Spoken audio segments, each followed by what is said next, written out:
The loss of his military titles and more importantly the damage done to his relationships with his father and his brother will pain Harry more as time goes on, says royal commentator Robert Jobson. Prince Harry may be happy now, says royal commentator Robert Jobson.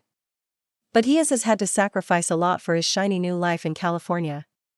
And, adds Jobson, like the Duke of Windsor, who gave up his throne for love, as he gets older that shine may begin to dull.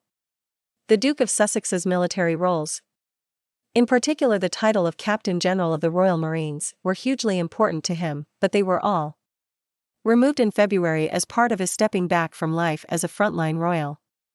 At the time, Buckingham Palace explained that Harry and Meghan's new life made it not possible to continue with the responsibilities and duties that come with a life of public service. Describing the Sussexes' Oprah Winfrey interview as a distasteful PR stunt, Jobson says that going public with their allegations of racism within the royal family has rebounded on them in the UK, and now even in the US.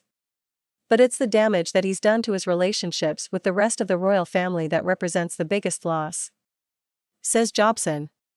You can sign up to receive the latest royal news, and much more by clicking here. His relationship with his father, Prince Charles, who he always got on very well with, perhaps even better than William did, is now at an all-time low, the royal expert believes.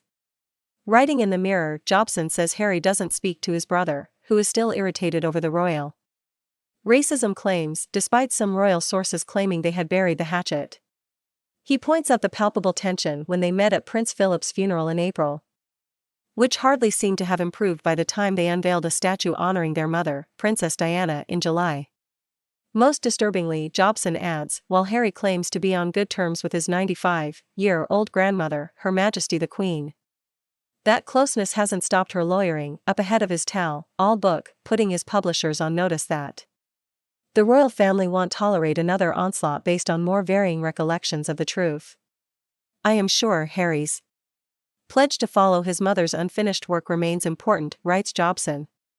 Only time will tell if his new life is his destiny. It's been a year like no other for the Queen, from the loss of her husband to heartache over Prince Harry.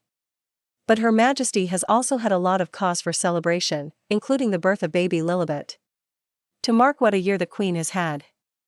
OK Magazine is bringing you a limited edition collector's issue. Get your hands on it here.